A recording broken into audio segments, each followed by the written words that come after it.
Tapi kalau bicara tentang profesi pedagang pada saat itu Pak, Ya. kenapa bisa langsung sekarang terjun di dunia politik? Ya, jadi ini ada kaitannya dengan pada saat saya di PDM dulu itu kan 1 tahun kita mengabdi langsung diangkat jadi pegawai. Tapi di saat juga itu saya minta keluar.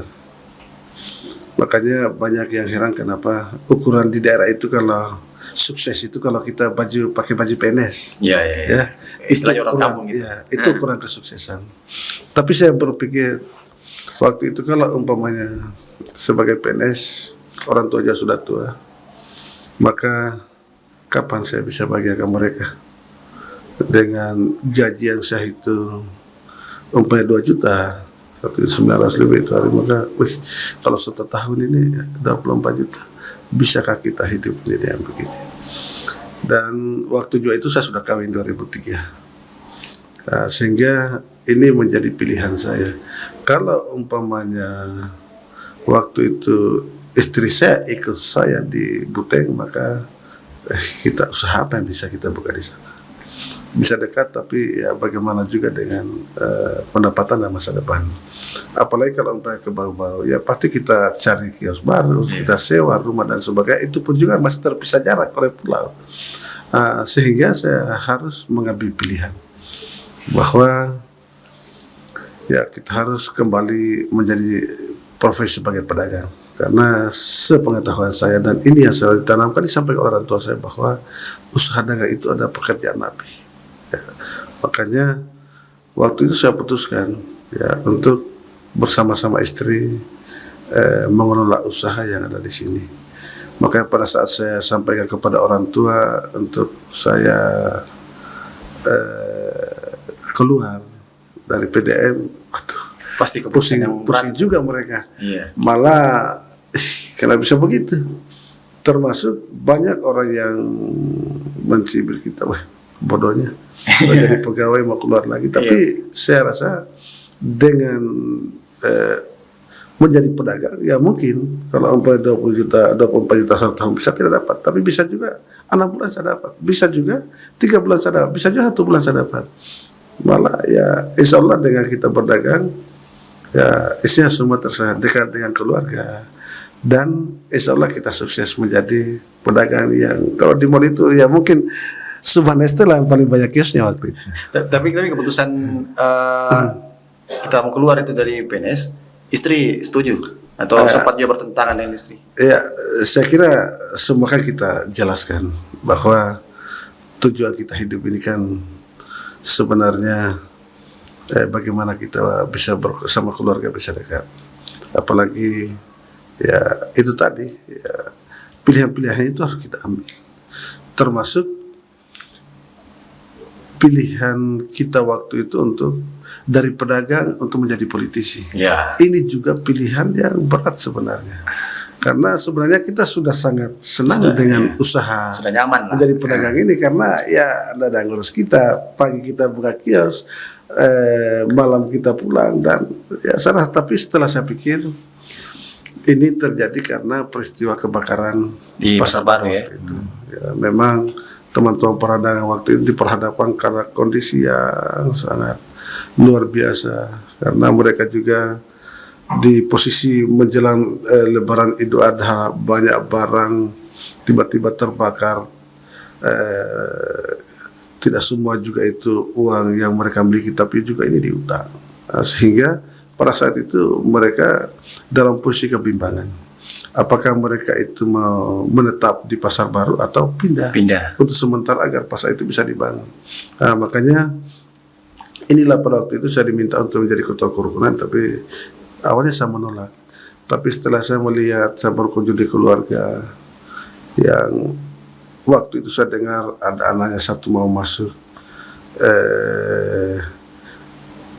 kesehatan, ada jauh masuk SMA, tapi karena keterbatasan tidak uang, maka mereka ini harus menunda untuk, saya bilang kasihan juga, karena mau dibiayai pakai apa. Makanya itulah yang membuat saya bahwa saya harus mengambil tanggung jawab ini menjadi ketua kerukunan, sehingga saudara-saudara kami ini ya jangan mau dimanfaatkan begitu, tapi kita memberikan pemahaman bahwa kalau kita menetap di pasar baru, kapan kita bangun? Dan yang menjual juga itu hanya yang di depan, tapi bagaimana yang justru yang terbakar di belakang tidak bisa menjual? Dan sampai kapan? Tidak ada kepastian. Sehingga setelah kita lihat di pasar Panjang itu, saya lihat, wah, hampir rata-rata pembeli kita juga selama ini dari 80 rumah ada di situ. Makanya saya sampaikan bahwa kita hanya pindah sementara, setelah itu memberikan ruang kepada pemerintah kota untuk dibangun kembali, habis itu kita kembali bersama-sama. Tapi kan kita Pak, sebelum ke setelah sementara renovasi pasar baru, kita pindah ke mall nih. Kita kan ada di mall, ada tempat di mall. Di pasar Panjang juga ada. Pasar Panjang juga ada. Jadi pada waktu itu justru setelah pindah senang lagi mereka di sana, malah tidak mau kembali lagi. Tapi kan itu adalah merupakan tempat sementara yang itu juga ada ruang masyarakat lain yang terhalang depan rumahnya, walaupun juga itu sepadan jalan, tapi ya setelah selesai ya memang harus kembali. Setelah itu ini lagi sama juga pilihannya. Makanya waktu itu sempat diminta Pak Musara untuk masuk caleg. Saya bilang tidak usah, bisa jadi pedagang saja. Sudah cukup jadi pedagang saja. Oh, ini Pak, banyak permintaan juga dari teman-teman. Jadi waktu itu iya katanya, kalau kau hanya menyampaikan aspirasi pedagang sama saya atau anggota DPR yang lain, belum tentu maksimal diperjuangkan. Makanya katanya harus kalau mau bagus kita harus ada lingkup penentu kebijakan, supaya saudara-saudara pedagang itu kalau umpamanya PSP, tidak usah mereka tutup kios atau ke permohonan wali kota atau DPR, cukup kita saja yang suarakan. Masuk akal betul juga nih. Yang kedua, biar juga kita banyak uang, tidak mungkin juga kita bisa membantu orang lain. Kita ini berusaha untuk memberi kemanfaatan. Biar kayak bagaimana, tidak mungkin mau bangun jalan, tidak mungkin mau membuat kebijakan yang berpihak ke masyarakat, tentang UKM dan sebagainya. Tapi kalau kita di penentu kebijakan, khususnya DPR, hanya dengan bicara-bicara kita bisa menghasilkan jalan, bisa menangani pasar dan membuat kebijakan-kebijakan yang produktif. Belum betul juga ya.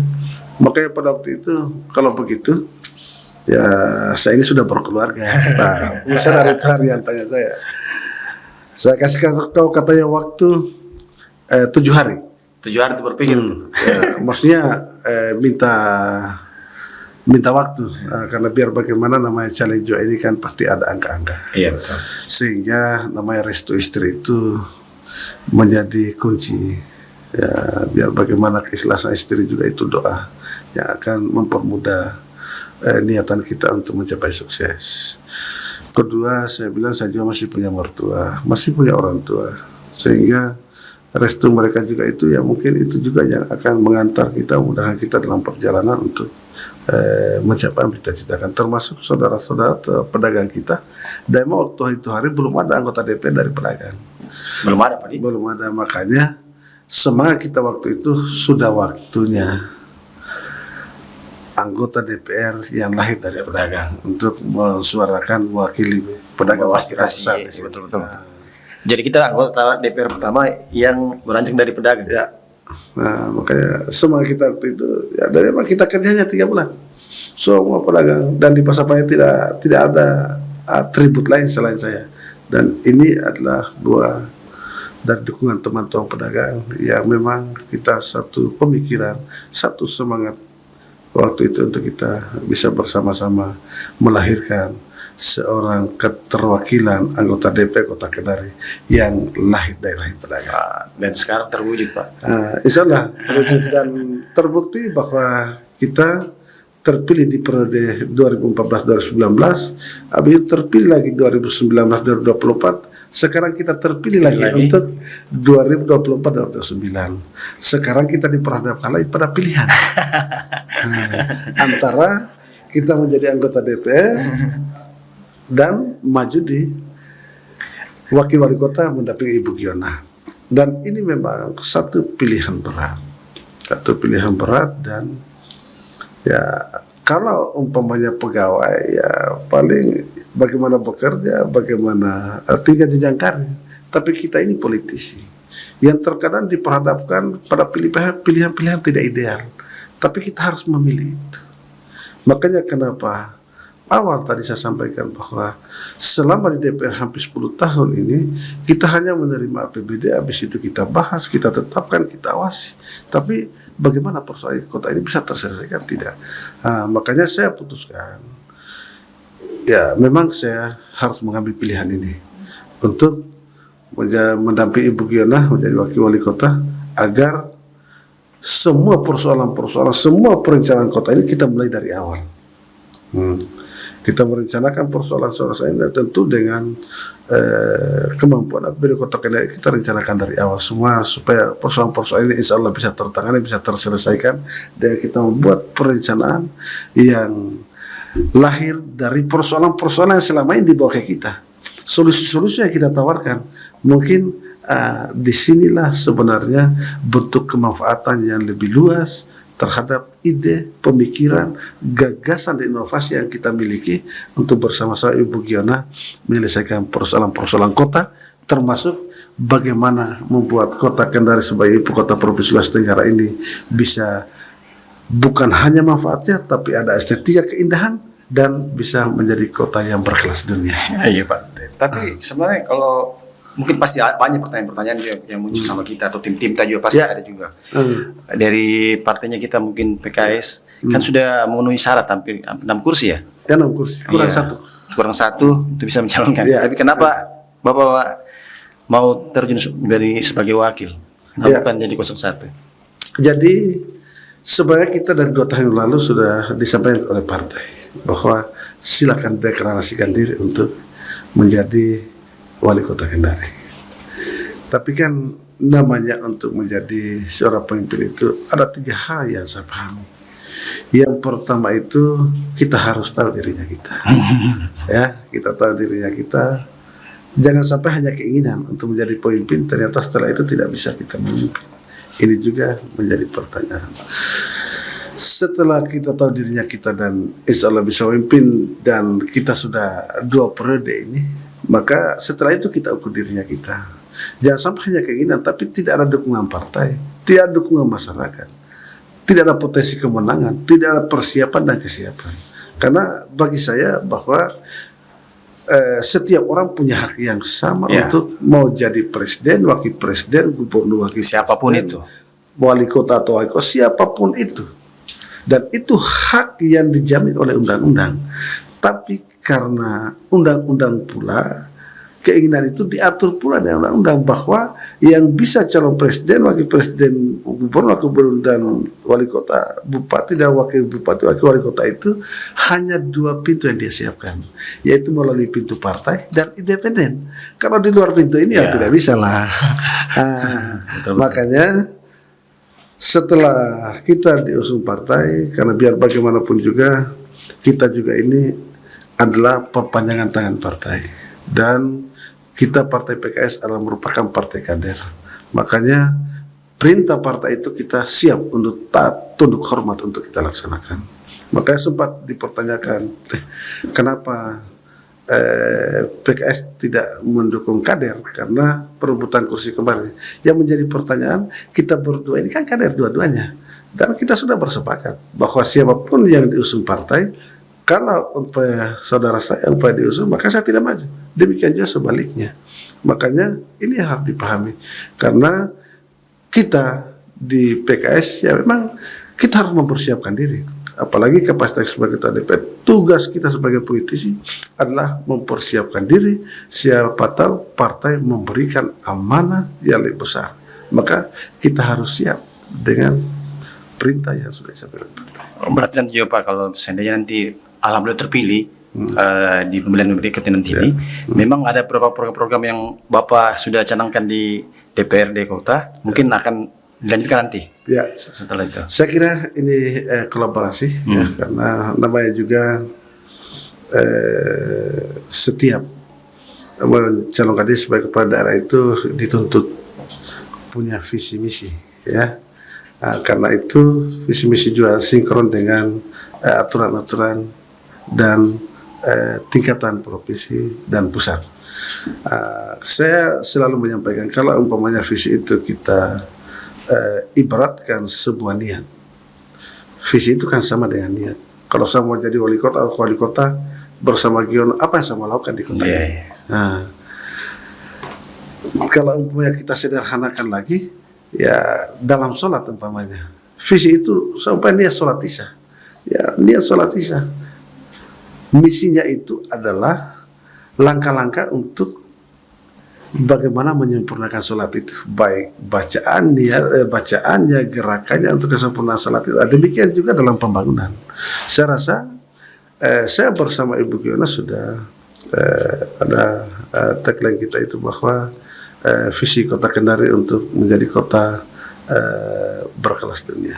Berarti termasuk programnya Bapak itu yang Kendari Terang ya? Ya, itu salah satu bagian program yang memang lahir dari kondisi maraknya begal di 2017. Sehingga saya berpikir waktu itu salah satu penyebab maraknya begal ini apa? Salah satunya kesempatan. Makanya kesempatan itu ada karena gelap. Ya, orang bisa sembunyi kalau upaya, tapi kalau terang mana bisa orang berbuat. Dari jauh sudah kita tahu sana itu. Malah dari dalam rumah bisa kita foto. Sehingga mulai lahirnya program Kendari Terang ini. Awalnya lampu Kendari Terang ini pada saat kita mulai 2018 ini masih kadiawa-wa. Dan itu masih mencolok di rumah warga. Tapi kan ini juga memperatkan warga. Sementara mereka juga sudah membayar iuran per tahun tentang LPJU.